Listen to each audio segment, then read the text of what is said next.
In this video, we're going to show you how to construct confidence intervals for population mean and for population proportion through a number of examples.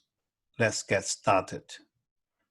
The first case is for constructing confidence interval for population mean when population standard deviation sigma is known.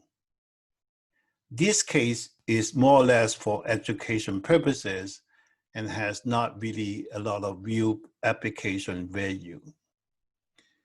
In the example that we look at, we have a sample of 25 one-hour massage sessions in Vancouver, Canada. The average from the sample is $89. And based on a previous study, the population standard deviation is assumed to be $45. This in practice is really unlikely to happen that we know the population standard deviation.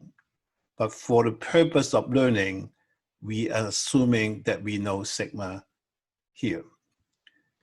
In order for us to construct the confidence interval, we use this formula.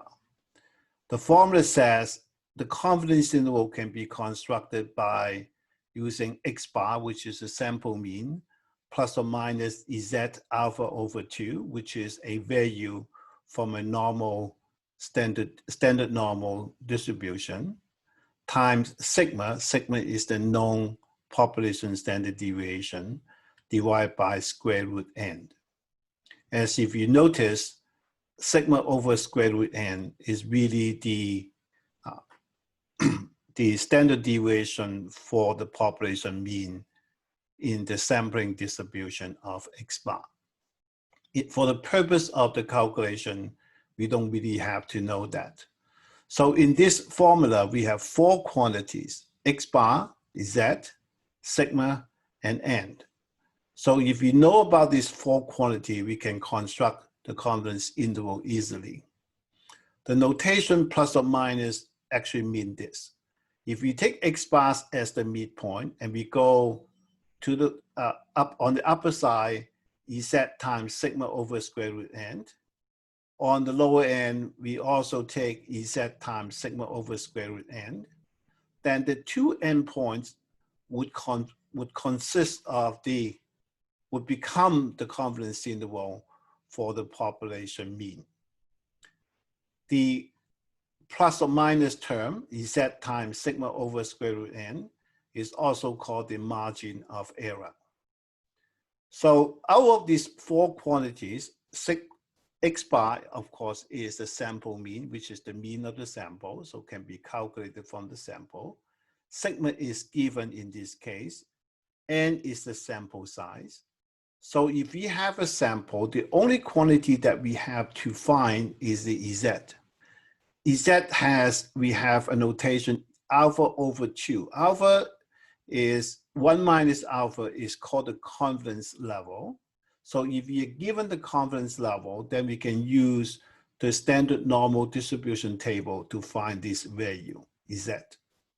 So let's look at the first calculation that we want to do. We want to construct a 95% confidence interval for the mean cost of a 1-hour massage session. So let's write down what we know. The first one we know is X bar, which is equal to, in this case, $89. Let me just make sure that I use BRAC so that we can see that. And then sigma, of course, as I said, is known. In this case, was given in the question.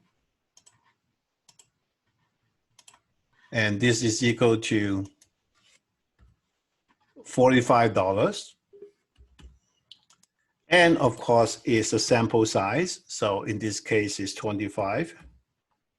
So the only thing that we have to do is to find Z, as I said.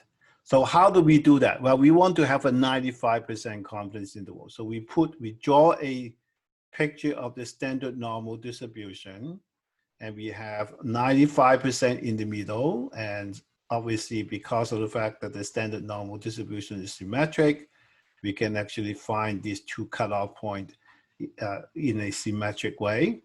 So if this is 95%, then inside is 95%. So total outside of these two cutoff points would be 5%, right? So the whole thing is 1. Inside is 0.95. So outside is 0.05. And one side, of course, is 0.025. So this area is 0.025. Z is here, minus Z is here.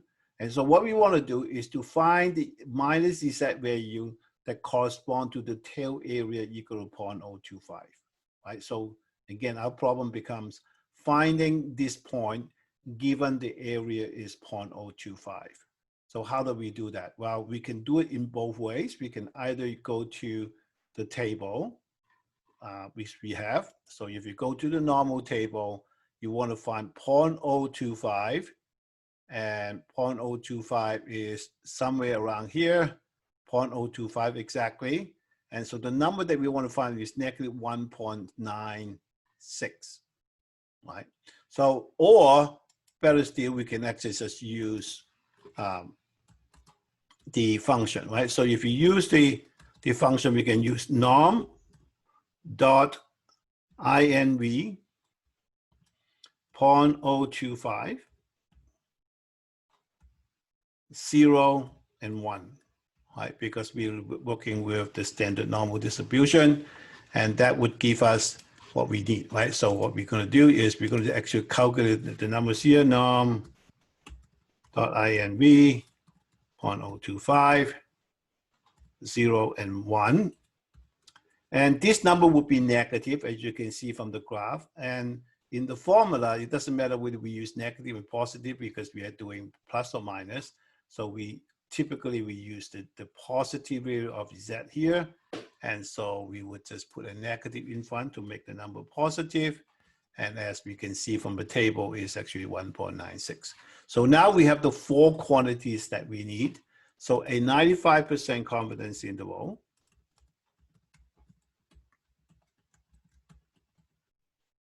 for the population mean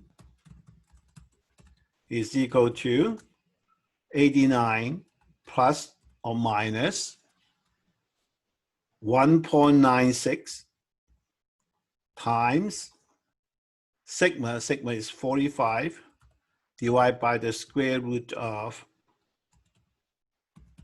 the sample size, which is 25 here, okay?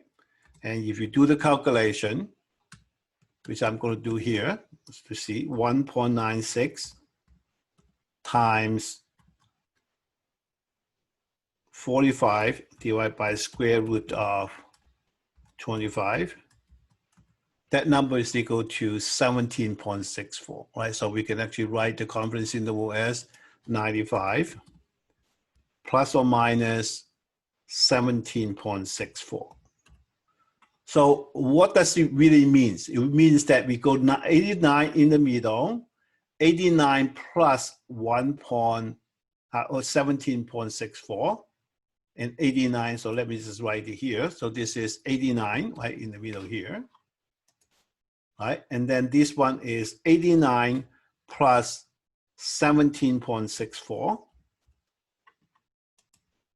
right, which is 106.64. So this is the upper limit of the confidence interval. And the lower limit will be 89 minus 17.64. And so the confidence interval, the 95% confidence interval based on this sample of 25 for the population mean would be between 71.36 and 106.64. So that's the confidence interval. Now, there are other ways of expressing the confidence interval. We can also say about the margin of error. In fact, a lot of times when we report this in research or in a business, we would report the margin of error instead. And so the margin error is nothing but just the Z times sigma over square root n, right? So if we write down, would be 1.96 times 45 divided by the square root of 25. And as we have just calculated, that number, of course, is equal to 17.64. right? Which we calculated, right over here.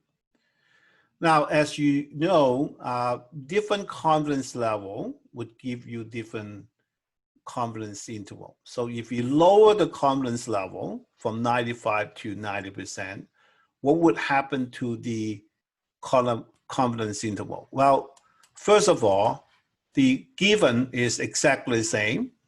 So I'm going to just copy here, right? So here's the given, except that now the tail area is going to be different, right? Why is it the case? Well, because if it's a 90% confidence level, then the middle is 90%, right? So if inside is 90, then outside the two bar is 10%, and one side is 5%. So in this case, what we want to do is to find the Z value. This is minus Z, this is Z, is to find the Z values so that the tail area here is 0.05 and the tail area here is 0.05. How do we do that? Well, we're going to use, if you want, we're going to use the Excel function, right? But let me just make sure that I change this. So the way that we're going to find the Z value is we find the value that corresponds to the tail area 0.05. Why 0.05? Because if it's 90% confidence interval, inside is 90, outside is 10, one side is 0.05, which we're going to do, right? So again, we're going to do norm dot inv 0.05, 0, and 1. Now, by the way, we also have another function, norm.s.inv will be equivalent. But since we just want to learn one function, we may as well just use it, right? So the number is negative 1.6449. And usually people just use 3 decimal places, it becomes 1.645. So a 90% confidence interval, and I'm going to just being lazy, I'm going to copy this here and change the word. 90%. The 90% confidence interval would be 89, right? The X bar, plus or minus the Z value, which is 1.645, times the standard deviation, which is 45, divided by the square root of n. Square root of n is square root of 25. Right, so that would be the form, that would be the values for the 90% confidence interval. Now, if you calculate again 1.645 times 1.645 times 45 divided by square root of 25, that value will be smaller than what we had before. So again, we're going to use 2 decimal places. That number would be 14.81, right? So the confidence interval now becomes 89 plus or minus 14.81. And notice that 14.81, of course, is smaller than 1764. So if you're willing to lower the level of confidence from 95% to 90%, your confidence interval would become smaller, or the margin of error, which 14.81 is the margin error, is going to be smaller as well. On the other hand, what would happen if we increase the confidence level to 99%? Well, the process is exactly the same. So I'm going to copy this here, and we're going to change it, right? So X bar is still $89, sigma is still 45, and it's still 25. Except the Z value is different, right? Because if it's 99%, in the middle, then how big is outside? Outside is 1%, which is 0.01, and one side would be 0.005, right? 0.99 in the middle, 0.01 outside, so one side is 0.005. So the Z value would be found by norm.inv 0.005, 0 and 1, and we're going to change that to 0.005, and the number is minus 2.576. Now, if you use the table, the number would be 2.575. Or if you round it to 2 decimal places, that number will be 2.58. So it will be the same, okay? So a 99% confidence interval in this case would be exactly the same in terms of the form. The only difference is that instead of using 1.96 or 1.645, you're going to use 2.576 or 2.575, depends on whether you use the table or you use Excel function, right? And the calculation would be, I'm sorry, I changed it to the wrong thing, right? I should change it to here. It's 99%. And so that number should be 2.565, 576, right? And that number would be 2.576 times 45 divided by square root of 25. And that number obviously is going to be bigger. Again, if you take 2 decimal places, that number should be 23.18. So the confidence interval, a 99% confidence interval would be 89 plus or minus 23.18, right? So if you want to have a higher level of confidence, your confidence interval is going to become bigger, or your marginal error is going to be bigger, which is understandable. So the only way for you to increase confidence interval or and at the same time maintain or make the confidence interval smaller is to increase your sample size. That means the amount of information that you're going to extract from the population. Now, what does it all mean? Well, if you read the textbook, any textbook, it will tell you that this confidence interval, the 95% confidence interval, for example, 89 plus or minus 17.64, it does not mean that the estimated, the population mean, actually the population mean is inside this interval. It does not mean that. It does not also mean that there's a 95% chance the population mean is in this interval. It does not mean that. In fact, if you think about it, the population mean is a number. So it's either in the confidence interval that you have constructed or not in the confidence interval that you have constructed. So what does this confidence interval really mean? Well, you actually mean this. If you do the same thing, if you use the 95% confidence level, use the same sample size, and you keep taking random sample of the same size from the population, and if you do it 100 times and use the same method, using the same formula, you would come up with 100 different intervals. But out of the 100 intervals that you come up with, 95 of them would contain the population mean, right? So if you do it 100 times, then 95 times, you're going to have the population mean. So unfortunately, in real life, how many times are you going to do it? Well, in real life, you only do it once. So the confidence interval just gives us an indication of what the population means. It actually does not really mean that the population mean is in that interval or with any kind of probability. So the way that we're going to write it, we say we are 95% confident that the population mean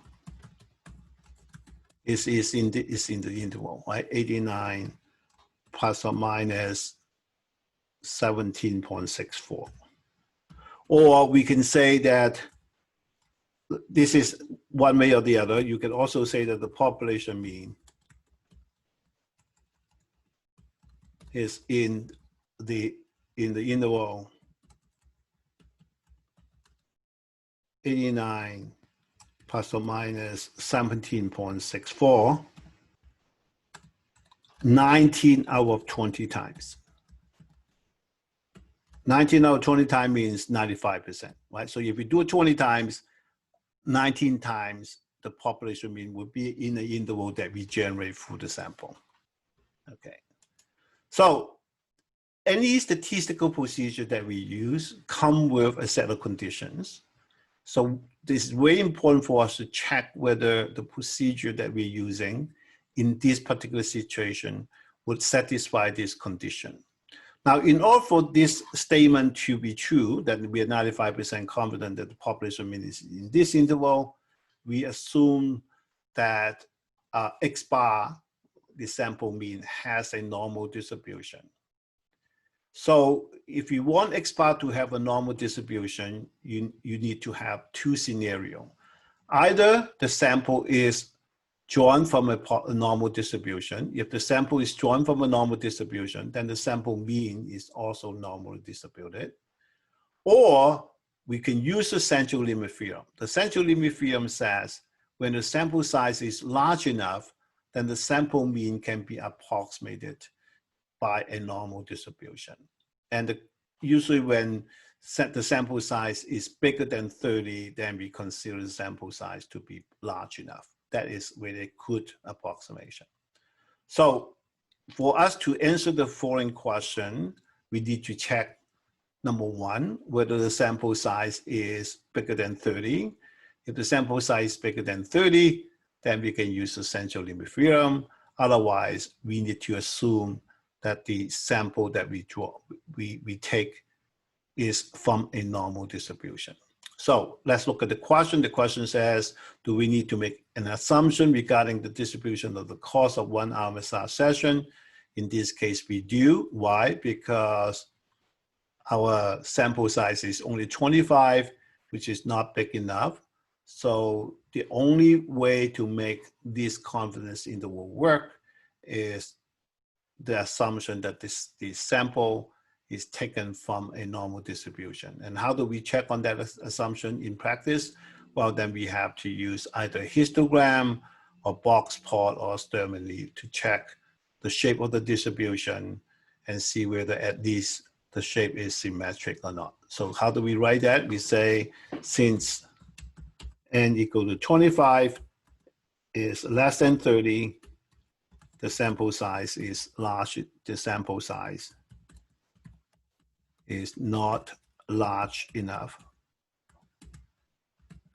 for us to use the central limit theorem.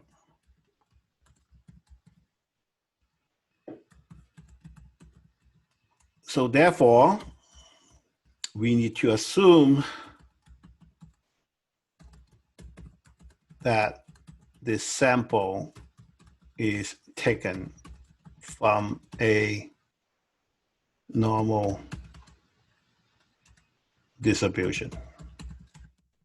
That means that we do need to make an assumption regarding the distribution of the cost of 1 hour massage session, and that distribution should be normally distributed.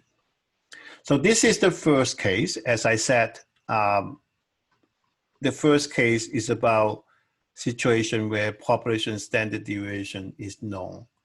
In practice, this is really unlikely to be the case. More really is the case is when the population standard deviation is not known and has to be estimated. And that would be the second case. So let's turn to it. So the second case is about constructing confidence interval for population means, except that we don't know about the population standard deviation. And if we don't know about that, then in statistics, we would use the sample to estimate it. So to facilitate that, let's assume that we have a simple random sample that we take from the population, right? So on the left is a table of personal income tax refund of 35 people randomly selected in a research study. So we have a sample of 35, and we can use that data to construct a 95% confidence interval for the mean cost of not a 1 hour massage. Like I'm sorry that we should actually say the mean cost of the mean income tax refund.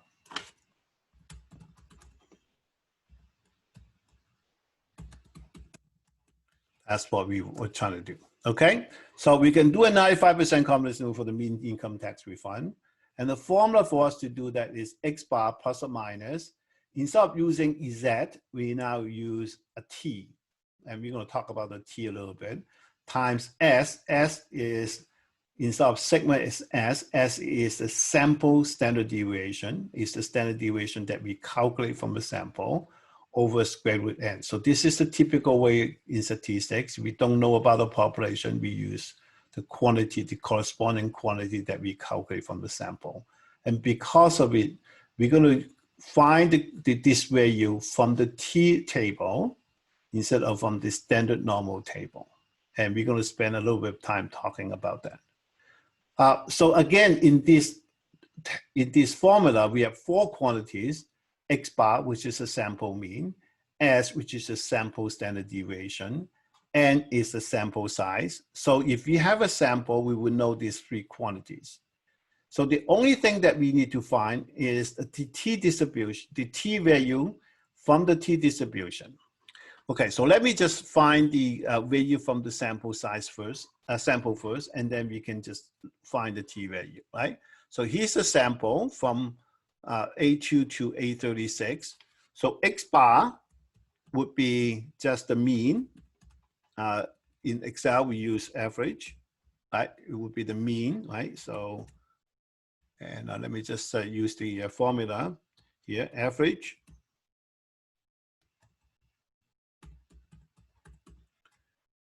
A2 to A36, and that would be the mean, right? So 1406.86. The standard deviation S is the standard deviation. So in Excel, the standard deviation is calculated as TSTDEV, A2 to A36. All right, so we learned this in a previous module.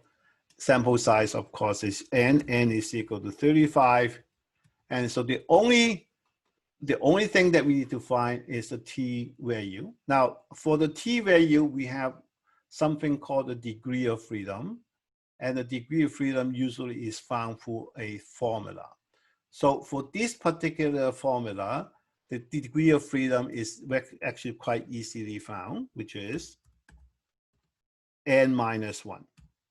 So for different problem, if we have t distribution, we have different formula. But for this one, it's actually quite simple. N is equal to 35. So the degree of freedom is actually 35 minus 1, which is equal to 34, which I actually denote here. Now, the t distribution with degree of freedom of 34 look like this.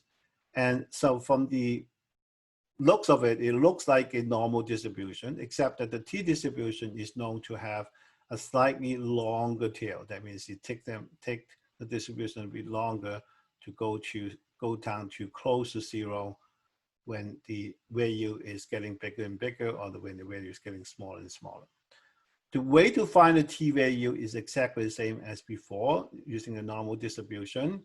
Again, if you want to have a 95% confidence interval, then if it's 0.95 inside, then outside is 0.05, and one side is 0.025. And in the t table, if you use the t table, the t per table would give us this value if you give me the area. So in this case, we're going to go to the t table and find the t value that corresponds to the area 0.025. So here is the t table that I created based on the calculation in Excel. And what you have to do is go down to t degree of freedom equal to 34. You can see, right? So you need to find the degree of freedom first. Degree of freedom is 34. And so you go down to the degree equal to 34, right? And then you go across, and the table would give you the t value if you give the area probability. In this case, the area probability is 0.025. So you go down 0.025 and degree of freedom 34, you get 2.032. Okay, so that's one way of doing it. The other way of doing it, of course, is, let me just write down the value. The value is 2.032. So t value is equal to 2.032, right? The other way of doing it, of course, is you can use the t dot inv function. Now, when you use the tinv function, you can put down the probability. Now, the best way is this. If this is 0.025, so the probability all the way up to 0.025 would be, this is 0.025. It would be 0.025 plus 0.95, which is equal to 0.975. Okay. And so this is something, if you draw a picture, it would be really helpful for you, right? And then the degree of freedom is 34, and now you get the same value. Okay. Now, what happens if you put 0.025 in? Well, if you put 0.025 in, it will be negative. So the other way of doing it, of course, you can just put a negative in front, because if this is 0.025, you get this value. But you want, again, just like the normal distribution, you want a positive value, so you can just put a negative in front. So either way would be good. So once we find the t value, the rest would be a really straightforward calculation. The mean in this case would be 1406.86 plus or minus the t value is 2.032 times standard deviation. Standard deviation is 476.33. Right, we calculated it here, and then we divide this by the square root of n. N is equal to 35. Right, so you can actually see x bar t as square root n. Right. So again, if you calculate, let me just copy this and we do the calculation in Excel. We can just calculate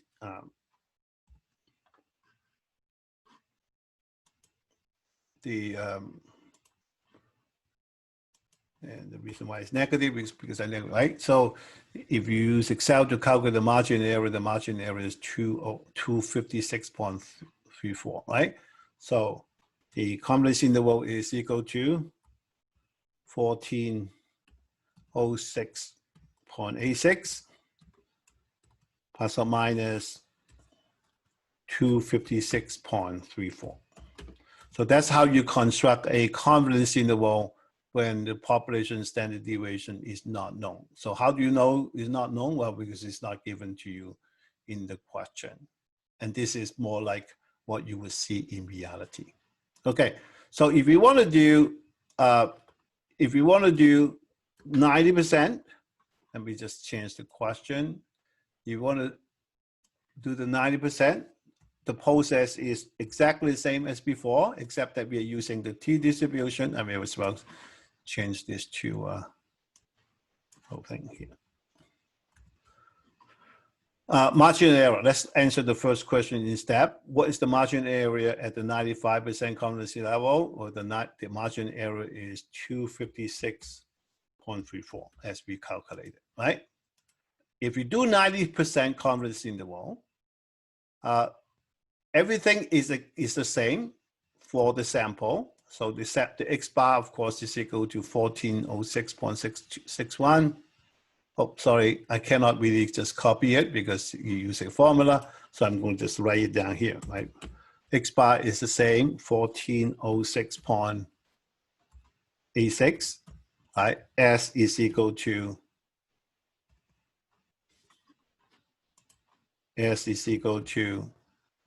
4746.33, and n is equal to 35.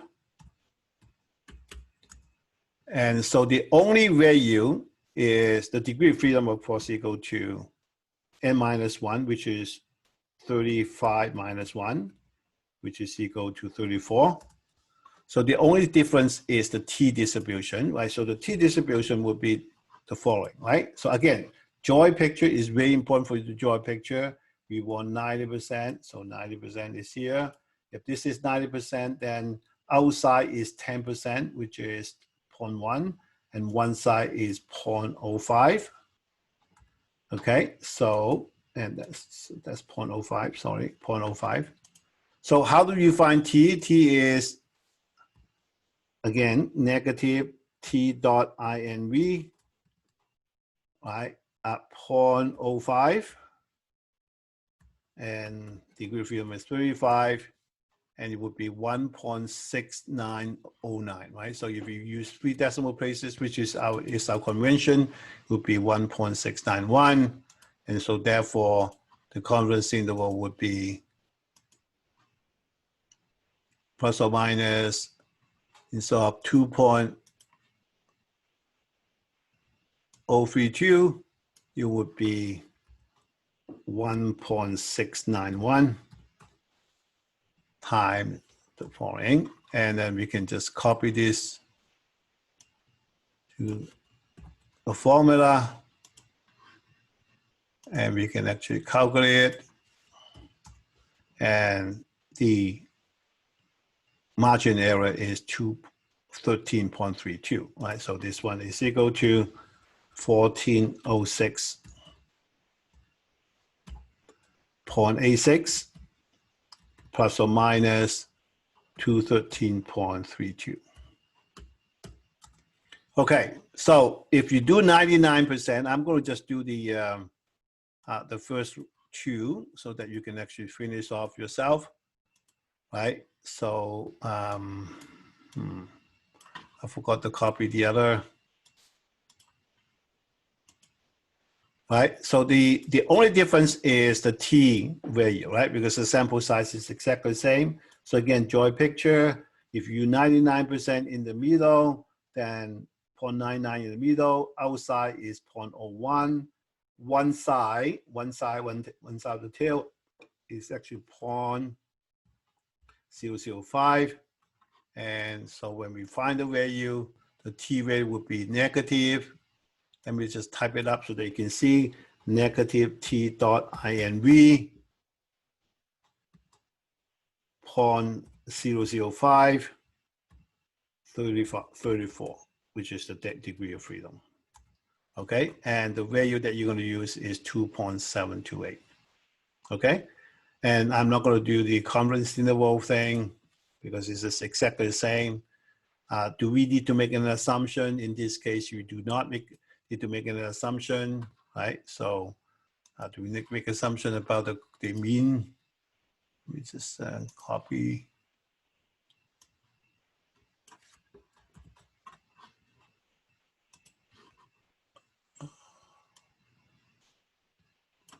To make the question looks okay. So do we need to make an assumption regarding the distribution of the income tax refund, not even the mean? And why not? Well, let's look at the sample size. The sample size is equal to 35, right? So since n is equal to 35, is it bigger than 30? Yes, it's bigger than 30. And because it's bigger than 30, then we can apply the central limit theorem. The central limit theorem applies. So this is different from the last case when the sample size is not large enough. And so therefore, because of the fact that we can use the central limit theorem, X bar is normally distributed, and therefore we can use the t-distribution, and therefore the interval that we calculated here are valid, and we do not need to make any assumptions, right? We do not need to make any assumption. Okay, so that's how you answer that question. So this example is useful because this is what would happen in reality. You will have a sample, and based on the sample, you can calculate X bar, you can calculate this S, you can calculate N. The only thing that you need to figure out is T using the t-distribution, either using the t-distribution table or using the t functions in Excel. The last example is about proportion. Okay, so the proportion is different because we are looking at collecting a set of data. We ask them a question, and based on the answer to the question, yes or no, then we will estimate the proportion. Okay, so let me again, let me just change the question constructed for the proportion. of Canadians who have a vacation plan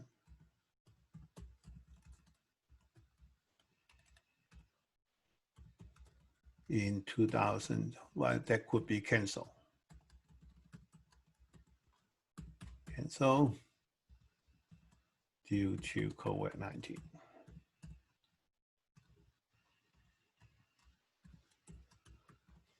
Okay, so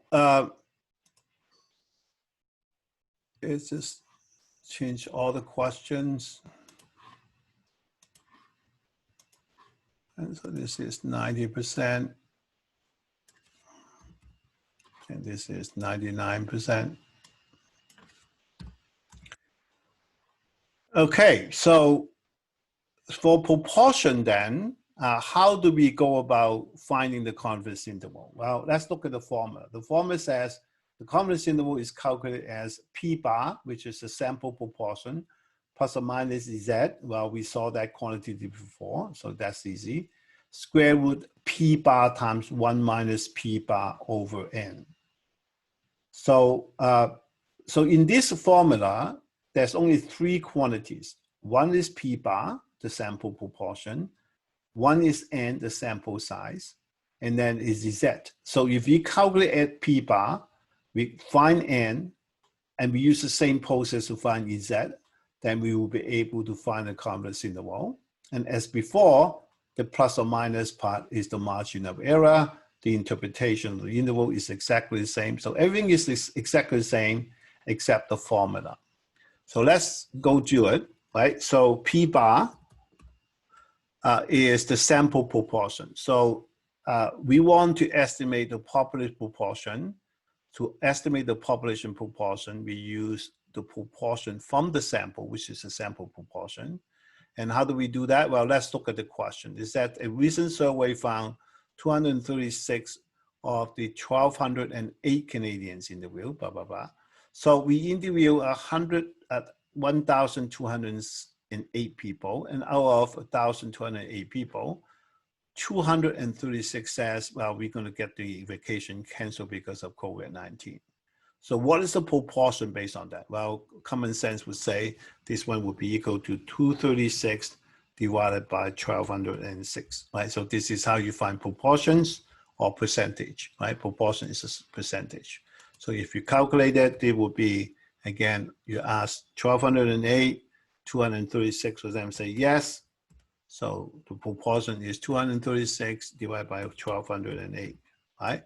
And that number is equal to 0.1945, right? So let's use 3 decimal places, right? So that's the P bar. Sample size, of course, is 1,208, right? Now Z, how do we find Z? Well, Z is actually pretty straightforward. Again, 95%, we join normal distribution. Now, joining normal distribution is the same as joining the T, more or less, because they're symmetric, right? And you 95% confidence interval, so you put 95% inside, which is 0.95. If 0.95 inside, then 5% outside. One side is 0.025. So we're given the area 0.025. We want to find Z here. So how do we do that? We do norm dot inv dot 0.02501, right? And that number is negative 1.96. So you put a negative in front of it and make it positive, and that's it, right?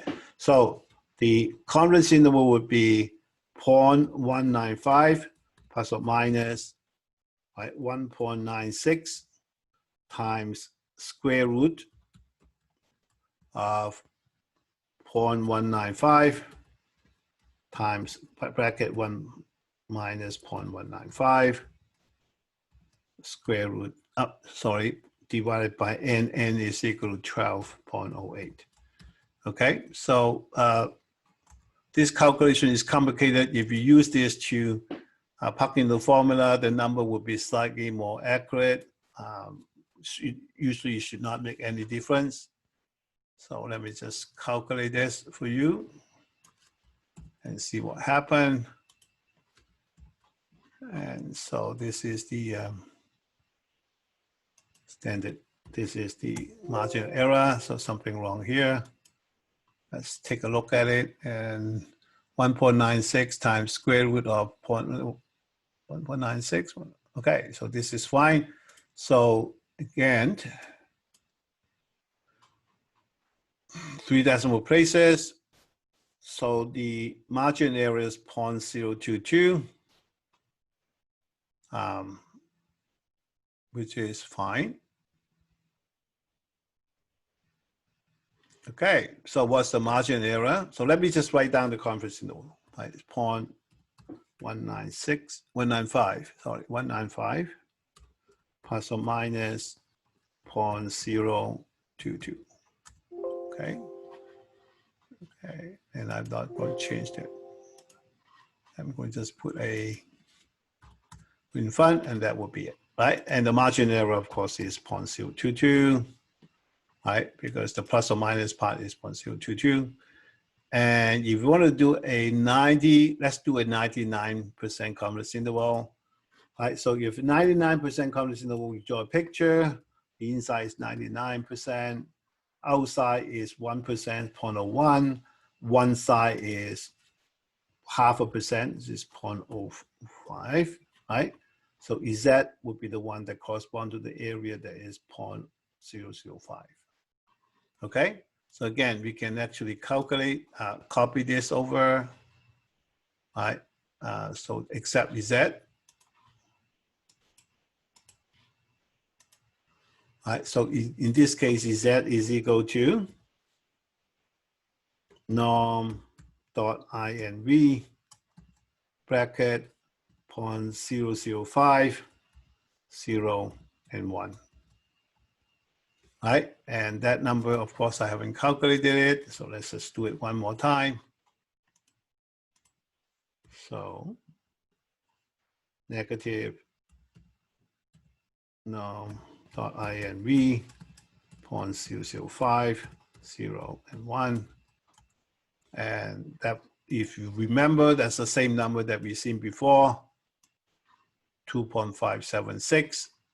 And so therefore the formula becomes 0.0195 plus or minus 2.576 times square root of 0.195 times bracket 1 minus 0.0195 bracket divided by 1208, which is the sample size. And that would be the formula, right? And if you want to calculate this, you can just copy this side and then calculate it here and take a final look. It looks okay. Put the equal sign in front of it. And again, you expect that the margin error is going to be slightly bigger because you want to have a high level of confidence. So the confidence interval will be 0.195 plus or minus 0.0294. Okay, so that's the way that we calculate the confidence interval. Now, in terms of the interpretation, a lot of times you will see confidence interval in the reporting of a survey, of a political poll, and so on. So I'm going to use that style, right? The style would say that the population proportion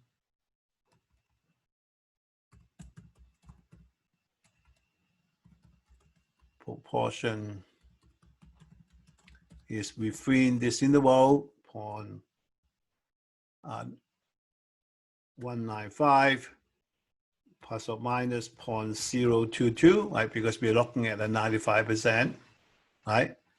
And with 95%, we say 19 out of 20 times. That's what we usually see.